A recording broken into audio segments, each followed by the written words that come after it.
Mr. Speaker, the position of the Deputy President of Kenya is very high. It is a very high calling.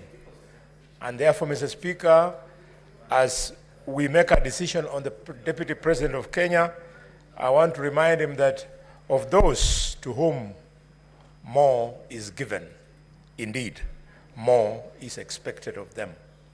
And he should not feel that he is being victimized because, Mr. Speaker, the highest standard of this Constitution in 2013, by dint of lack of integrity, the Deputy Chief Justice, Nancy Barasa, lost her job merely because she pinched the nose of Kwamboka. The Deputy President indeed did worse than pinching the nose of somebody.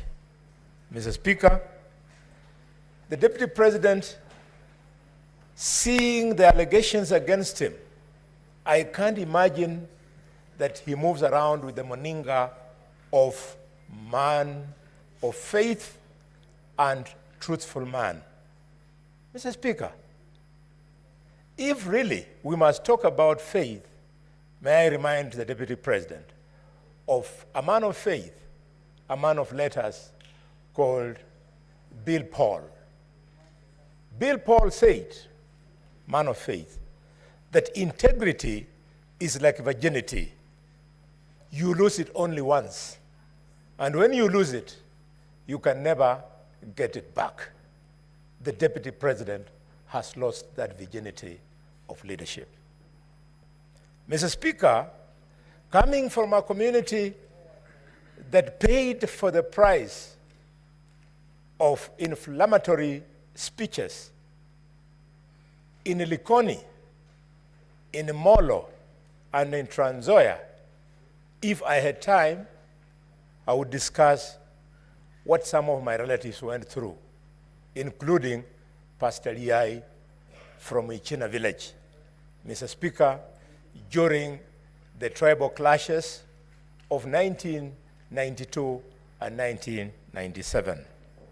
I would like to remind the Deputy President of the post-election violence of 2007, 2008. One of the reasons why we had to have this progressive constitution that will be removing him, hopefully, this evening from office. Mr. Speaker,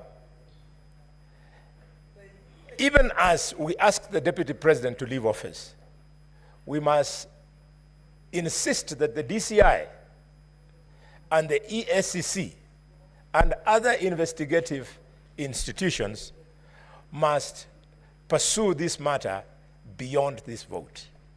I have on mind, Mr. Speaker, the activities of the intricate web of companies up to 22, so to speak.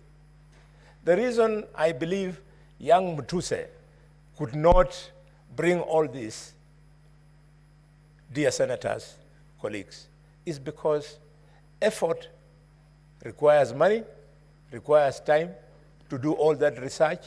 Some of them you have to do clandestine for you to get information. I believe that if the Deputy President had taken the dog, we were going to completely undress him. We would have asked him to justify what activities each and every one of those companies was doing. It's part of the reason why he stepped down, Mr. Speaker. Mr. Speaker, I have evidence, which I don't wish to be part of the case, that as soon as the Deputy President's brother died, the wife went to the corporate branch of the cooperative bank and started crying there that the manager should stop the Deputy President from operating these accounts. Mr. Speaker, finally, the Deputy President must be investigated for the role Senator Eddie.